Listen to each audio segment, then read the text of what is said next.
Hello, I'm Laurie Hogan, Chairman of the Board of Trustees of the Shrewsbury Public Library. Thank you for joining me today to learn about our library. I'd like to take you on a behind-the-scenes tour of our library. We'll be focusing on three areas. First, our space and program needs. Next, our handicapped access issues. And finally, our aging and failing infrastructure. And while you watch the video, keep in mind that on average 1,000 people a day visit our library.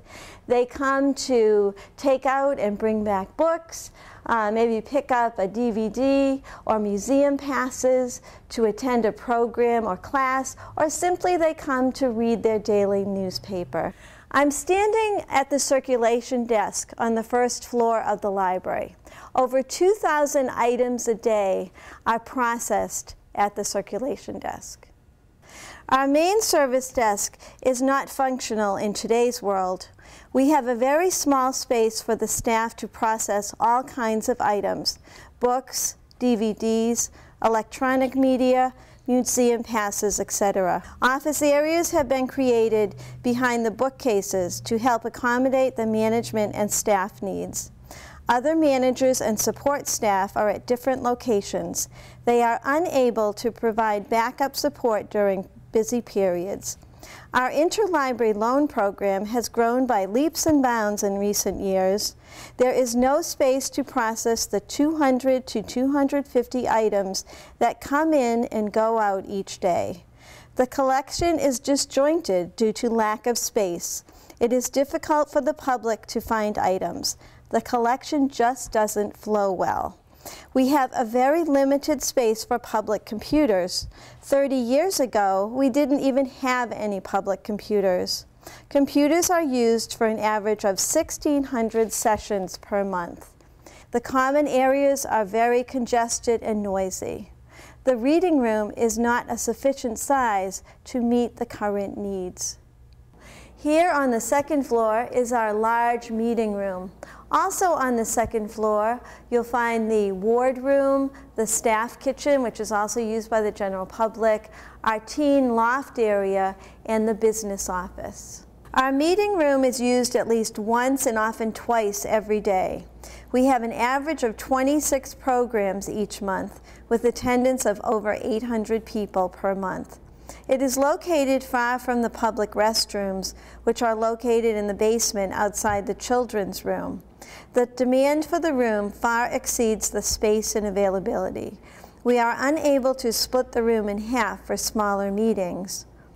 The ward room holds our valuable historical collection from the original library in the 1700s. The room is remote and inaccessible to the public. It lacks a proper climate-controlled environment. We are now addressing mold that has infiltrated the collection. This kitchen is provided for the staff and to support any public use in the library. It is an inadequate size for our staff and public needs. The teen loft is a large space, but its remote location creates a security issue due to lack of supervision by staff. The mezzanine and the business office are also on the second floor, but are not handicapped accessible. The majority of our collection and much of the activity happens here on the basement level. I'm standing in the nonfiction area, which is also now the new home of our teen collection. Due to space limitations, some of the collection is placed on extra shelves at the top of the shelf units, which make it difficult to reach and read the titles of the items. The disjointed collection also means that some people can't find items because they don't know where to look for them. Due to lack of storage, the children's room materials are housed in the furnace room. The staff uses this area as a prep area for crafts and programs. Our children's librarian's office is located in a supply closet. We're here in the children's room. While occupying less than 10% of the space here at the library, the children's collection represents over 50% of the circulation. It's impossible to supervise all the nooks in this area. The only public restrooms are located outside the children's room, which means that the general public is passing through this room at all times of day or night. We have space for only one public computer in the children's room. We have an outdated small children's bathroom, no baby changing area, which is not up to the present day codes. We lack space for staff. A space was carved out of a shelving area in the back of the stacks for staff use. Our children's desk is undersized also. The collection is stuffed into the space and has overflowed into the hallway. The space is small and crowded, and as I mentioned earlier, 50% of the circulation comes from the children's collection. Handicap access is a significant issue in our library. This elevator is a prime example. It does not meet the current ADA codes. It's too small for a mechanized wheelchair. In a medical emergency, if a person is taken out via a stretcher, the stretcher must be upright in the elevator. The only public restrooms are in the basement area, which are accessible only via the undersized elevator. The mezzanine level, or teen loft area, is not handicapped accessible.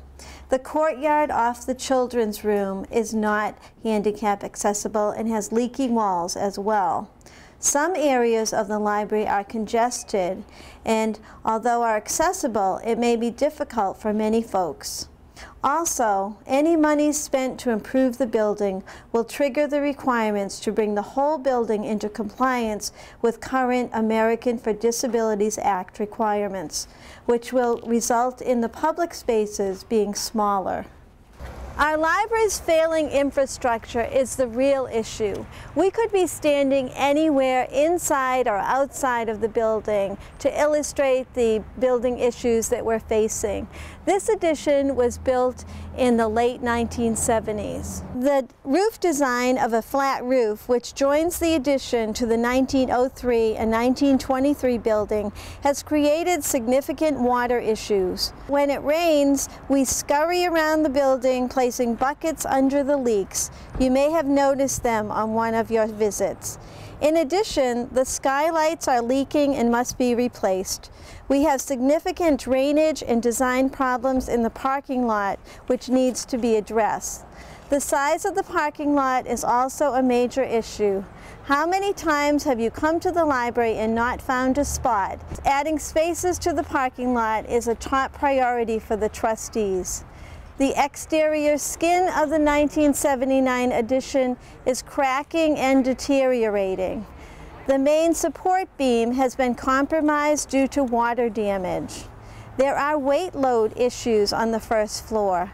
The original design was not calculated correctly, which limits our ability to move the collection around the building and limits how we utilize the first floor. You can literally feel the floor shaking when you walk in front of the circulation desk. Our one elevator is due for major repairs and a code upgrade. An independent cost estimator stated that in order to address all of these issues, it would cost between $5 and $6 million. Behind me is one of our mechanical rooms located in the basement. We have significant infrastructure issues at this level. The water damage is very apparent in these areas. When it rains, the water pours down this wall where the electrical panels are located, which is also next to a staff work area. The elevator and mechanical room has significant water damage and must be constantly repaired. The 30-year-old public restrooms are in need of an upgrade. Exposed data and electric lines are located throughout the building. Here we have poor lighting in the nonfiction area. Additional lights have been added, and note the extra supports placed on the lower level due to the load-bearing issues. Our children's bathroom does not meet present code. The HVAC system is insufficient and failing.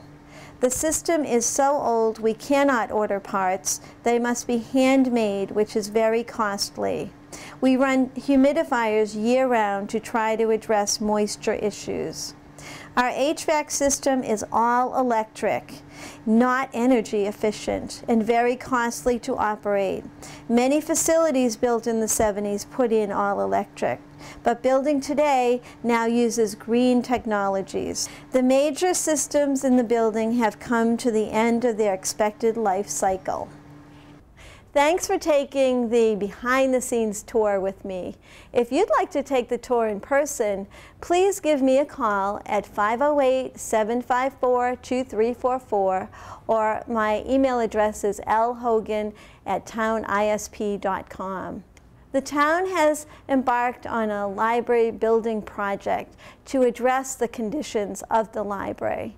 In May of 2010, the town meeting authorized a building committee to be formed, which was appointed by the Board of Selectmen. The Library Building Committee is now working with the trustees and our town officials on a new library project. If you'd like more information on that, please visit the town website.